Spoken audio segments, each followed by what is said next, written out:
Un événement vraiment historique. Les forces armées ukrainiennes ont officiellement obtenu l'accès aux bases militaires en Libye pour attaquer les navires russes qui passent de la Méditerranée à la mer Rouge via le canal de Suez. Il a été officiellement déclaré que des spécialistes militaires ukrainiens ont entamé leurs activités dans l'ouest de la Libye afin de contrer les intérêts russes. Il y a actuellement plus de 200 officiers sur place et cela a déjà été confirmé par les autorités locales. Encore une fois, l'Ukraine a en fait obtenu ses propres bases militaires en Libye afin de poursuivre les Russes là-bas également. En échange, l'Ukraine offrira une formation dans le domaine des drones et investira dans l'armée libyenne. Et voici la nouvelle. C'est précisément depuis la Libye que les militaires ukrainiens auraient pu frapper 2 navires russes de la flotte de l'ombre en Méditerranée. Nous allons maintenant discuter de ces incidents. Et n'oubliez pas l'accord de défense de l'Ukraine avec les pays du Golfe Persique. En général, auparavant, les Russes y déployaient tramement leurs forces en Afrique et au Moyen-Orient. Maintenant, les Russes sont progressivement chassés de là-bas. Et les forces armées ukrainiennes, en fait, obtiennent leur propre présence militaire dans cette région. Je suis Alexei Pitchi. Discutons de ce sujet. Mais avant de commencer cet épisode, je vous demande de soutenir le travail de cette chaîne YouTube par votre don, votre abonnement ou votre parrainage. En général, si vous considérez le travail de notre chaîne comme important, intéressant et nécessaire, vous pouvez soutenir la chaîne financièrement. Vous trouverez tous les liens et infos pour savoir comment faire dans la description de la vidéo. Il est écrit « Soutenir la chaîne Alexei Pitchai ». Choisissez le format qui vous convient. Merci pour tout soutien. Abonnez-vous à la chaîne Telegram Pitchy News via le lien en description. Alors, vous vous souvenez que le 4 mars 2026, Moscou a accusé l'Ukraine et les services de renseignement britanniques d'avoir attaqué la Russie. Un méthanier russe, l'Arctique Métagaz, au large des côtes libyennes. Ce navire fait partie de la flotte fantôme russe, créée pour contourner les sanctions. Et voilà que le méthanier chargé de gaz naturel liquéfié traversait la Méditerranée en direction de Port Saïd, en Égypte. Et plus tard, il a été confirmé que oui, c'est bien l'armée ukrainienne qui était derrière cette attaque contre ce méthanier. Mais à ce moment-là, beaucoup se sont posé la question. Mais d'où les forces armées ukrainiennes ont réussi à attaquer un méthanier russe jusque dans la mer Méditerranée? Et voilà qu'apparaît l'information selon laquelle plus de 200 officiers militaires et experts ukrainiens sont déployés en Libye, conformément à un accord officiel avec le gouvernement de Tripoli, dirigé par Abdelhamid Dbeibas. Ces militaires ukrainiens sont déjà basés sur 3 bases militaires du pays, comme l'écrit le média RFI. Initialement, les forces armées ukrainiennes étaient basées à l'Académie de l'armée de l'air à Misrata.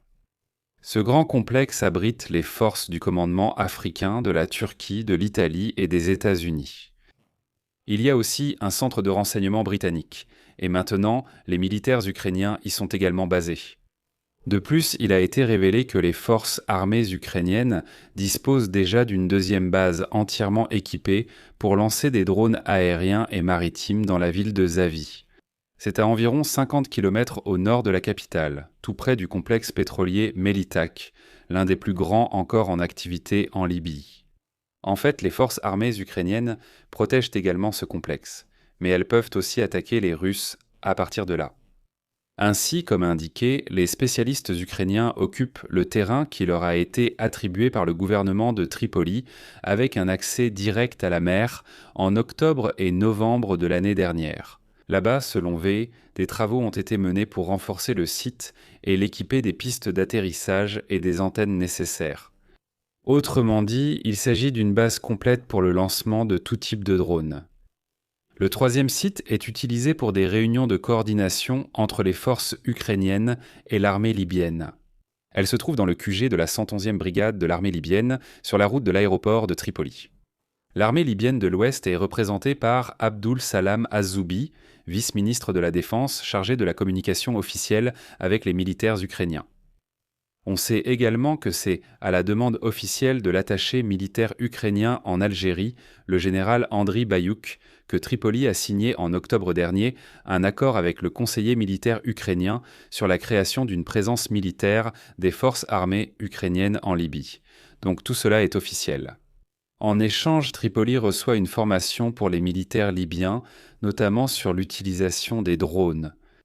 L'accord à long terme prévoit la vente d'armes et des investissements ukrainiens dans le secteur pétrolier libyen. Par exemple, ceux qui ont suivi de près les activités de la société militaire privée russe Wagner comprennent qu'il se passe ici quelque chose d'intéressant. Revenons maintenant à l'incident du 4 mars. On sait que le navire russe Arctic Metagaz a été touché par un drone naval, par un drone Magura B5 fabriqué en Ukraine et déjà utilisé en mer Noire. Lancé depuis la base de Militak, où sont stationnés des militaires ukrainiens, le drone a d'abord frappé la salle des machines, qui s'est rapidement remplie d'eau, immobilisant ainsi le navire russe. Il est amusant que la Russie ait alors qualifié l'attaque de drone contre le pétrolier russe Arctic Metagaz en Méditerranée de terrorisme international et en ait accusé l'Ukraine. Au ministère des Transports de la Fédération de Russie, on a alors déclaré que le pétrolier Arctic Metagaz aurait été enregistré conformément à toutes les règles internationales et était parti du port de Mourmansk. Il est bien parti de Mourmansk, mais prétendre qu'il était enregistré est faux, car il appartient à la flotte de l'ombre. Citation du ministère des Transports de la Fédération de Russie. Ce qui s'est passé, nous le qualifions d'acte de terrorisme international et de piraterie maritime, une violation flagrante des normes fondamentales du droit maritime international. Voilà. Les Russes se rappellent soudain le droit international. Mais, comme vous le savez, tout le monde ignorait totalement leurs protestations.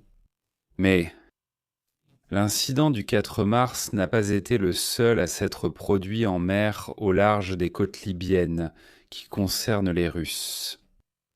Le 19 décembre 2025, une source du SBU, le service de sécurité ukrainien, a déclaré qu'ils avaient attaqué un pétrolier appartenant à la Russie qui avait été pris pour cible. Le pétrolier russe Kandil naviguait entre la Grèce et la Libye à 250 km des côtes libyennes lorsqu'il a été pris sous le feu.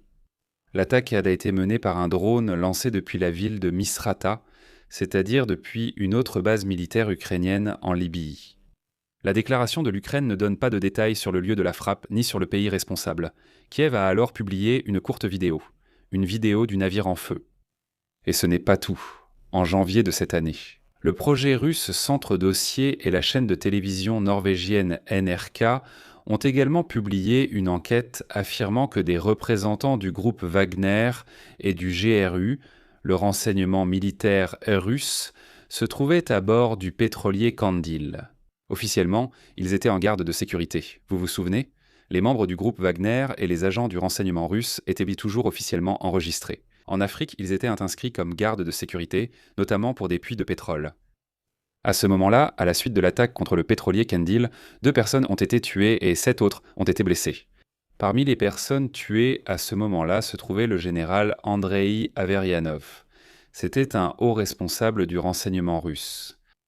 Dans ce contexte, le président ukrainien Zelensky a annoncé que des spécialistes ukrainiens se sont rendus dans les pays du Golfe Persique après le début de la guerre entre les États-Unis, Israël et l'Iran. Ils participent déjà au renforcement de leur défense. Il s'agit d'abord d'analyser la protection et de préparer des solutions pour contrer d'éventuelles attaques. Selon lui, dans un premier temps, les experts ukrainiens ont évalué le niveau de sécurité des sites et déterminé quels changements étaient nécessaires. Actuellement, la coopération est passée à l'étape suivante, où les parties conviennent de mesures concrètes pour renforcer la défense. Zelensky a précisé qu'il ne s'agissait pas seulement de systèmes de défense antiaérienne, mais aussi de la protection physique des sites et de l'organisation de la logistique. Après l'évaluation, les spécialistes ukrainiens pourront passer à la formation des partenaires étrangers, autrement dit, ce qui se passe en Libye. Et 2 formats sont prévus ici, des entraînements en Ukraine ou le travail des instructeurs ukrainiens à l'étranger. Le président Zelensky a également ajouté que la coopération est de nature à long terme et prévue pour 10 ans.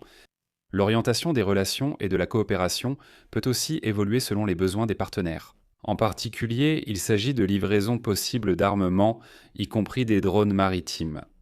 Comme vous pouvez le voir, les forces armées ukrainiennes obtiennent désormais en fait des bases militaires dans la région. Et c'est vraiment une percée. Je vais m'arrêter ici. Donnez votre avis, écrivez vos conclusions dans les commentaires sous cette vidéo. Abonnez-vous à la chaîne, c'est très important. Cliquez sur la cloche et n'oubliez pas de mettre un like si l'information vous a été utile. Soutenez cette chaîne YouTube par un don via le code QR à l'écran ou les liens en description. C'est tout pour aujourd'hui. Prenez soin de vous. Au revoir à tous.